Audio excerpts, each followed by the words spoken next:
Iran और Israel के बीच cease fire हो गया है। 12 दिनों से चले आ रहे युद्ध के बीच सीज फायर की खबर दुनिया को राहत देने वाली है। अमेरिकी राष्ट्रपति डोनाल्ड ट्रंप ने इस सीज फायर की घोषणा की है। इस ऐलान के बाद भारत के नेताओं की प्रतिक्रियाएं भी आनी शुरू हो गई हैं। बीजेपी के मुताबिक युद्ध कभी किसी समस्या का समाधान नहीं रहा है, इसलिए भारत की सोच युद्ध विराम के साथ है।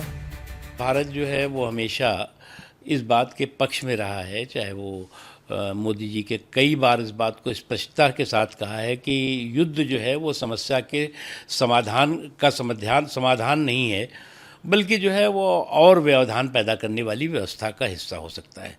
इसलिए जो है वो युद्ध जो है वो समस्या का समाधान नहीं बल्कि खुद समस्या हो है, और इसलिए जो है वो इस दिशा में हमेशा भारत की नीति और भारत की सोच, भारत जो है वो बुद्ध की धरती है।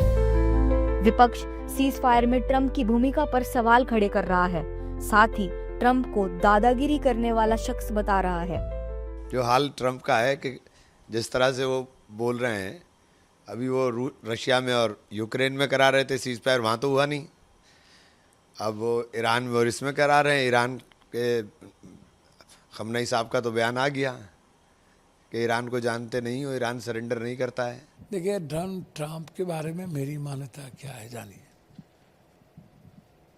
वो हिटलर को भी क्रॉस कर गए, अपनी मनमानी, दादागिरी। ये भारत को आत्मचिंतन और मंथन करने की ज़रूरत है कि हम ईरान जैसे अच्छे दोस्त को हमने उनके संकट में हम साथ खड़े नहीं रहे, और हमें भी अपमानित किया ट्रंप ने, और भारत के अच्छे दोस्त को भी दूर कर दिया फिर से ईरान और इजराइल के झगड़े में ट्रंप ने।